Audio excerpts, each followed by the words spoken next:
Hello friends, it's nice to see you today. We're going to be reading a story about going to the moon. Since this week is Space Week, I thought we better talk about the piece of space that is closest to us. Now, this story is technically fiction because that little boy right there has probably never been to the moon. However, this author, Faith McNulty, she talked to a whole bunch of astronauts and experts in astrophysics and astronomy and talked about what it would really be like on the moon. So although this story is fiction, most of the pieces of it that he experiences are real. This one's called If You Decide to Go to the Moon, and it's written by Faith McNulty, and the pictures are by Kellogg.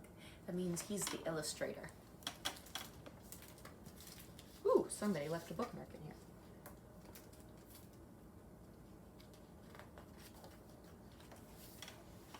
in here. If you decide to go to the moon in your own rocket ship, read this book before you start. It will tell you how to get there and what to do after you land.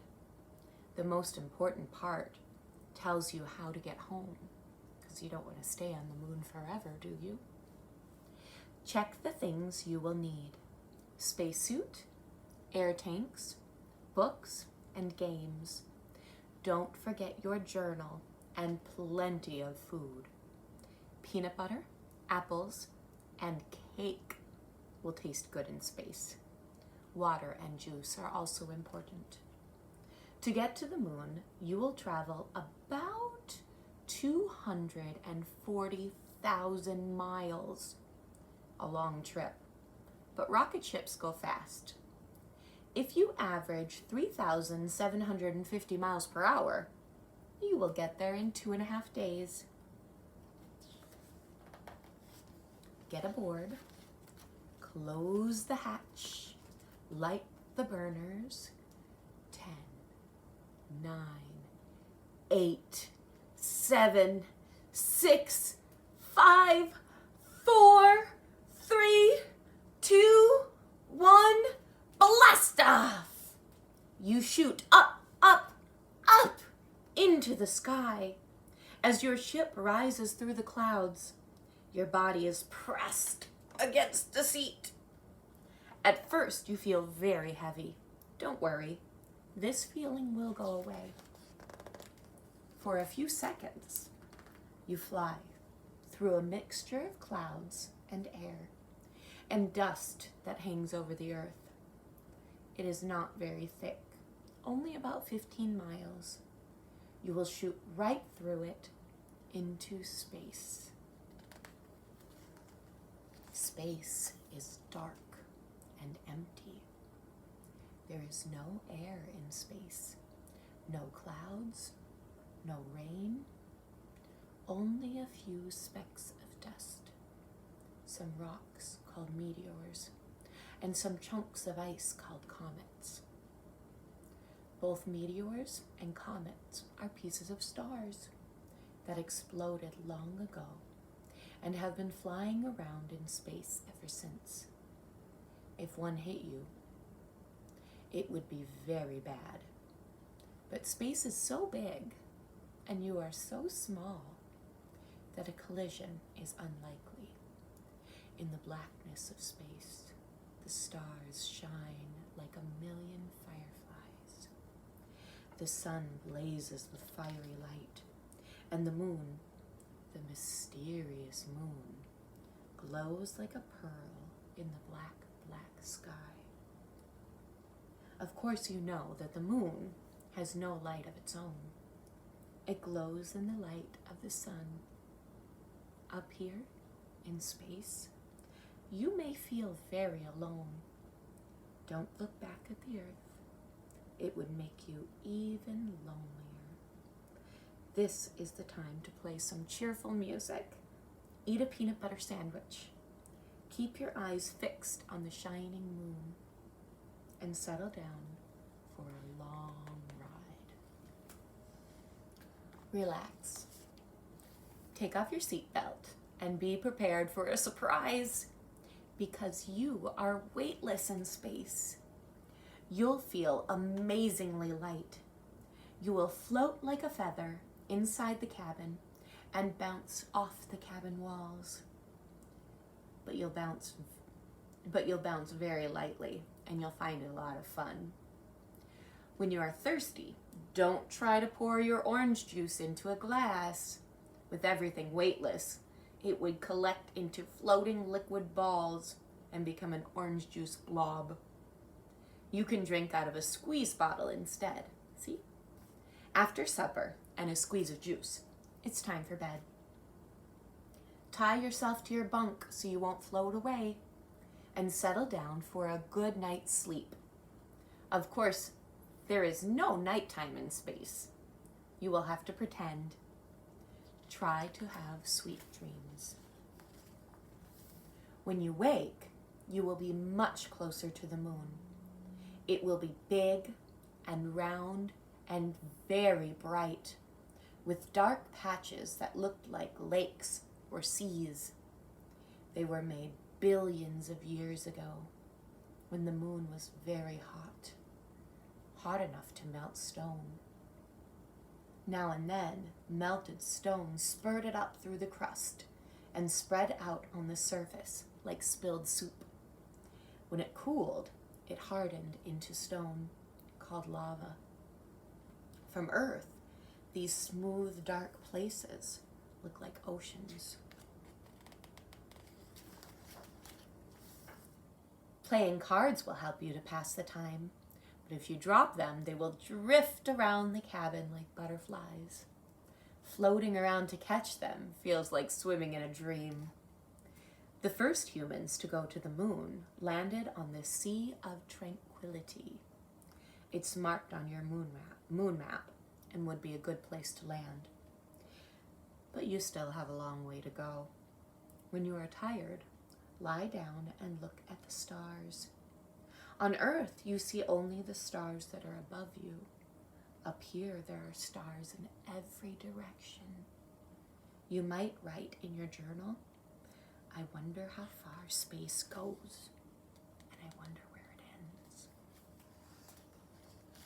At last, when you have read all your books and played all your games, you wake from a nap and see the moon right there below you. You look down on an endless desert. Everything is all one color, silvery gray. The ground is covered with rocks and round craters. Craters are holes made by meteors that have rained down on the moon through the ages. Some were huge and made deep holes, hundreds of miles across. Of course, you steer clear of the rocky places. At last you see a lava lake below, the Sea of Tranquility. Get ready to land. As you descend, your craft shivers and shakes. It settles softly. You feel a bump. You are on the moon! Your first look will be disappointing. All you will see through your porthole is a cloud of dust stirred up by your landing. Put on your spacesuit and air tank while you wait for it to settle. Then open the hatch and jump out. You will land lightly. The moon is smaller than the Earth and has less gravity to pull you down. If you weigh 60 pounds on Earth, you will weigh only 10 on the moon. Your first step will be difficult. You will rise in the air and leap forward like a kangaroo. But once you learn how, walking will be fun. Each step takes you 5 times as far as a step on Earth. Leaping over boulders and craters, you cover the ground with magical swiftness. The moonscape is strange, but it doesn't look dangerous. The dust reminds you of cake flour. You wish you could take off your suit and play in it. Don't do it! The heat of the sun would burn you up. Because there is no air or water on the moon, There are no clouds to shield it from the heat of the sun or the cold of the space. Anything touched by the sun is blistering hot. Anything in shadow is instantly cold. Without a spacesuit, you would sizzle or freeze. As you walk, you will notice that your boots don't crunch on the pebbles. If you take a hammer and hit a rock, there is no bang. It is impossible to make a noise on the moon. Without air to carry sound waves, you can't hear a bell ring. You can't hear a horn blow. You can't hear a whistle or a song on the moon. If you kick a pebble, it will bounce without a sound. As you keep walking, the silence and stillness are eerie. Nothing moves. The boulders and hills have strange shapes. Some hills look like dinosaurs. Some boulders look like giant turtles, or weird birds, or a herd of cows. A heap of jagged rocks looks like a ruined castle. You feel as if you might be in a fairy tale. Or maybe, is it a dream? Your map tells you that the astronauts' camp is just over the next hill.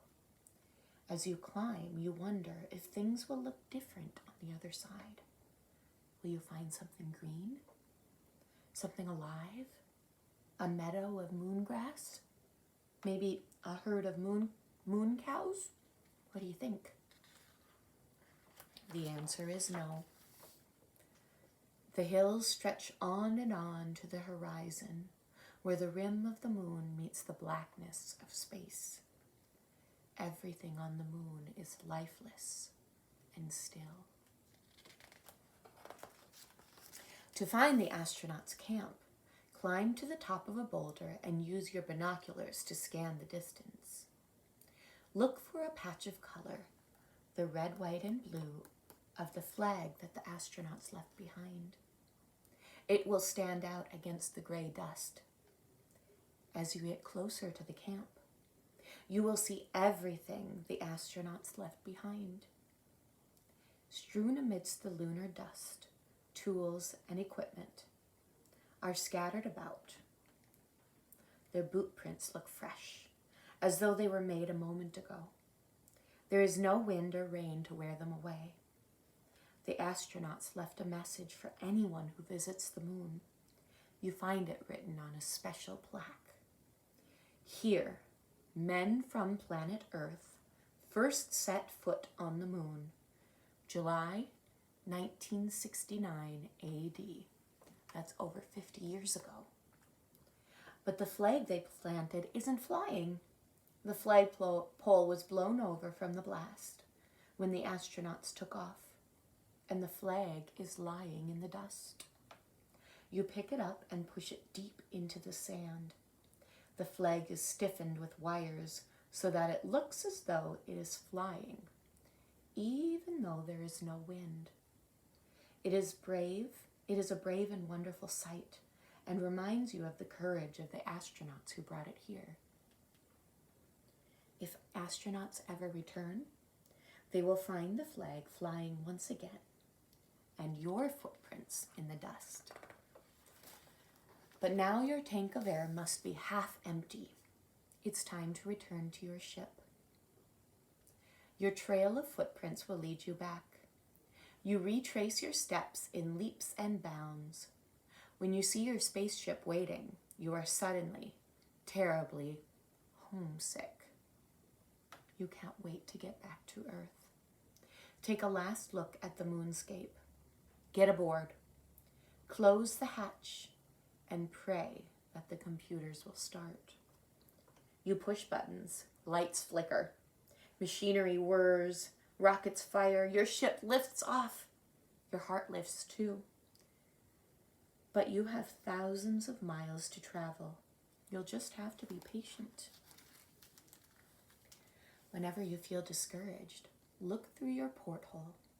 You will see a beautiful sight.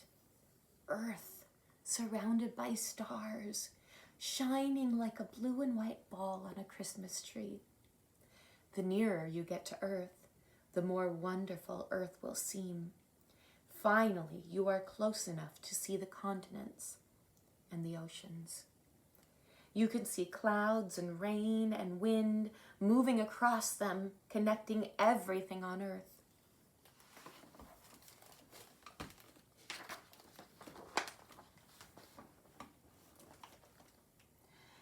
As you look down at the oceans, you think of all the animals that live there. Fish and whales and seals, turtles, dolphins, soaring seabirds, and countless more. You can see the snowcap at the North Pole and imagine great white bears wandering over the ice floes.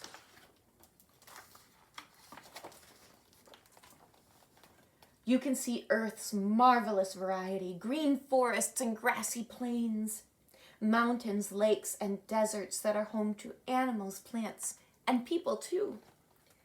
Why is the Earth different from the moon? Well, Earth has air and water on which all life depends. Without them, Earth would be as lifeless as the moon. Air and water are Earth's special blessings. We must guard them well.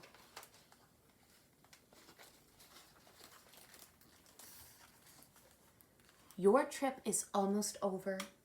Your ship has reached the atmosphere. You drop down through clouds and land on green grass. You jump out thankful for a miraculous journey and a safe return. As you bend down to kiss the ground, you promise you will always do your best to protect all life on our beautiful Earth. Wow. Can you imagine building a rocket ship and going to the moon? Well, it's pretty hard to think about, isn't it? But I have exciting news. Mr. Kolazar and we found a rocket kit when we were cleaning out our closets, and we thought, what a perfect time to put it together and blast it off. Now, I don't think that a rocket this size is going to quite make it to the moon, but hopefully it goes really far. Well, watch my channel, and maybe you'll see the fun video about us shooting off the rocket. Have a wonderful time at home, and I'll see you soon.